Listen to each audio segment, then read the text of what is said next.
मैं एक चीज समझना चाह रहा हूँ कि चलो ठीक है, दोनों दोनों प्रोपोजिशंस को हमने मान लिया कि दज्जाल भी वही चीजें प्रॉमिस कर रहा है और अब आपका ऑब्जेक्शन क्या है?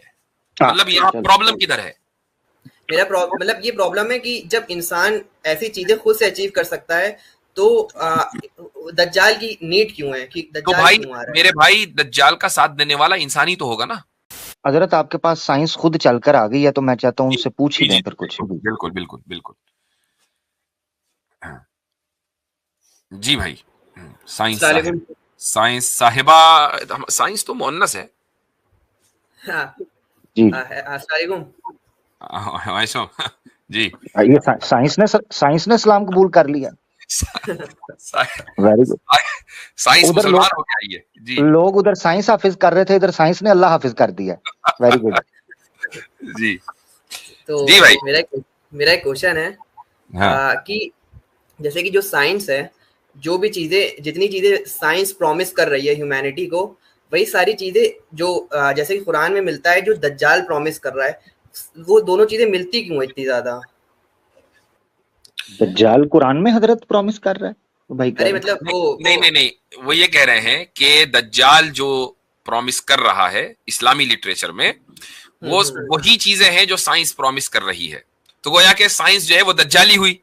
नहीं, ये नहीं है। तो आप बताइए ना फिर। मतलब ये मतलब वो नहीं कि इक्विवेलेंस ही नहीं, हम मतलब मेरा कहने का कि काफी ज्यादा रिसेम्बलेंस है दोनों में। जैसे कि बहुत सारे साइंटिस्ट है, रे कुर्जवेल, मिकियो काकू, ये सब पूरा बहुत ज्यादा श्योर हैं कि 100 साल में हम जो भी अपनी जेनेटिक्स है उसमें जो एजिंग जीन है उसको निकाल के एजिंग से रोक देना, मरने से रोक देना, इमॉर्टिलिटी अचीव कर लेना, साइबॉर्ग, ये सारी चीजें। और मतलब नेचर में भी बारिश जब चाहो करा सको, हर चीज, कोई बीमारी सॉल्व कर सको अपने अकॉर्डिंग। तो और यही चीज जो है दज्जाल भी प्रॉमिस करता है। मैं ये नहीं कह रहा हूँ दोनों सेम है, बट मैं कह रहा हूँ कि कैसे ही ह्यूमन, मतलब एक इंसान कैसे ही सब चीजें अचीव कर सकता है जो कि प्रॉमिस किया गया है कि दज्जाल आगे करेगा। जी, तो वो जो भी इंसान इन चीजों को अचीव करेगा तो दज्जाली निजामी तो कहलाएगा ना। अगर वो किसी बुरी नीयत से इन चीजों को अचीव कर रहा है तो यही दज्जाली निजाम है। दज्जाल के दौर में ये सारी चीजें अपनी पीक पर पहुंच जाएंगी, दज्जाल उस टेक्नोलॉजी को इस्तेमाल करेगा। इसमें क्या मसला है? हजरत मैं यहाँ ये भाई से ये पूछना चाह रहा हूँ, ये जितनी भी आपने चीजें, कैसर भाई यहाँ पर मौजूदा, उनकी मौजूदगी में गुस्ताखी कर रहा हूँ, ये जितनी भी आपने चीजें बयान की हैं मेरा भाई, अगर इनका ताल्लुक फिजिकल लॉस के साथ है या नेचुरल लॉस के साथ है, तो ये तो लाखों साल से साइंस कहती है मौजूद थे। तो दज्जाल इसका मतलब है लाखों साल से मौजूद है यहाँ पर, जबकि दज्जाल की आमद का खास। मैं एक चीज समझना चाह रहा हूँ कि चलो ठीक है, दोनों दोनों प्रोपोजिशंस को हमने मान लिया कि दज्जाल भी वही चीजें प्रॉमिस कर रहा है और अब आपका ऑब्जेक्शन क्या है? मतलब यहाँ प्रॉब्लम किधर है? मेरा मतलब ये प्रॉब्लम है कि जब इंसान ऐसी चीजें खुद से अचीव कर सकता है तो दज्जाल की नीड क्यों है कि दज्जाल तो भाई क्यों आ रहा है? मेरे भाई, दज्जाल का साथ देने वाला इंसान ही तो होगा ना।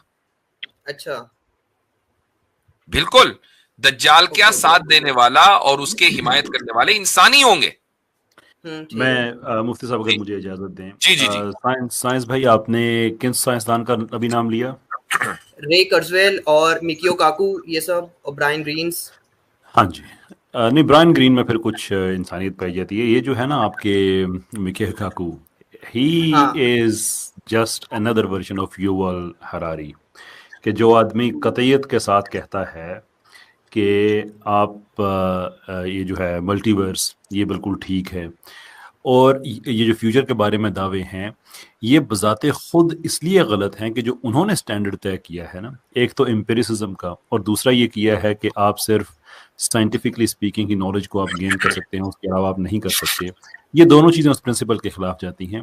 इसलिए कि फ्यूचर के बारे में जब आप कोई क्लेम कर रहे होते हैं तो आप मेटाफिजिकल क्लेम कर रहे होते हैं, जो कि साइंस की बाउंड्री से बाहर है। आप तो मटीरियलिस्ट हैं। और दूसरे, एम्पिरिकली ये पॉसिबल ही नहीं है कि आप ये दावा कर दें, क्योंकि एम्पिरिसिज्म के लिए ज़रूरी ही ये है कि वो चीज़ें जो ऑलरेडी वजूद रखती हैं। फ्यूचर में क्या होगा, that has not come to pass yet.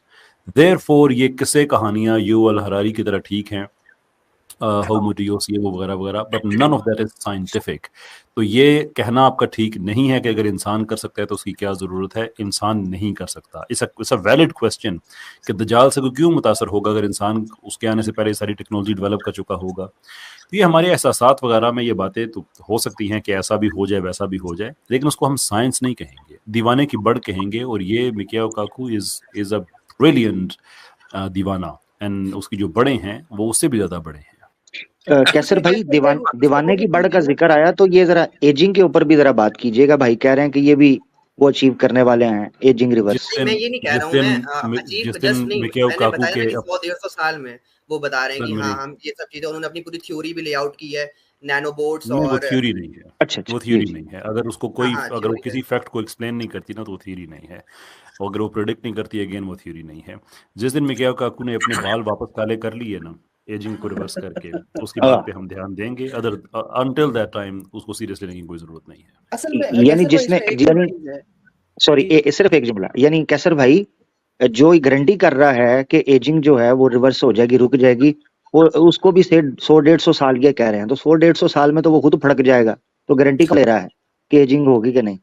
ये बड़ा जरूरी टेक्नोलॉजी पे बात करना है। वो कह रहा ना मौत को खत्म करेंगे, तो शायद वो ये भी कह रहे कि हम मौत को रिवर्स करेंगे, 150 साल के बाद मुझे जिंदा भी कर लिया जाएगा। वरना दैट बी अमेजिंग।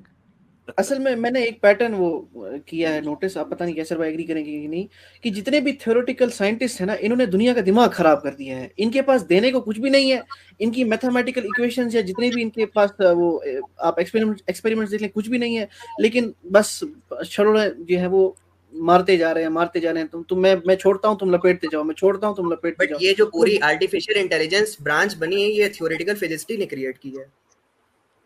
उन्हीं की इक्वेशन से टैलेंट ट्यूरिंग और ये सब जो है ये सब थ्योरिस्ट ही थे। नहीं, मैं समझा नहीं आप बात। आप क्या कह रहे हैं कि जो आर्टिफिशियल इंटेलिजेंस बनी है ये थ्योरिस्ट कौन से आप?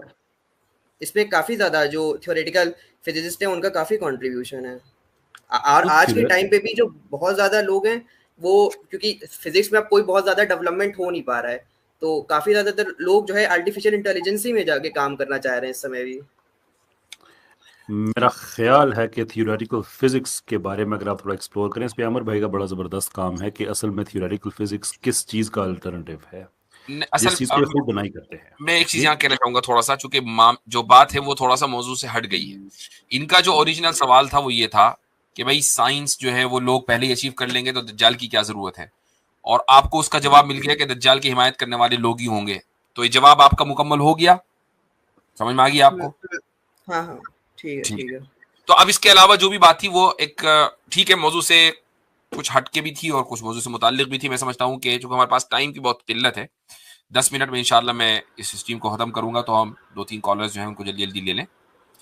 तो ठीक है भाई साईं साहब, कुछ और बात तो नहीं है? नहीं बस ठीक है। अच्छा, सलाम दोबारा करके बताएं। अस्सलाम वालेकुम। हाँ, पहले आपने सलाम की, तो और इसमें भी जो है ना अस्सलाम वालेकुम नहीं, अस्सलाम अलैकुम। अस्सलाम अलैकुम। हाँ ठीक है, चलें, सही है।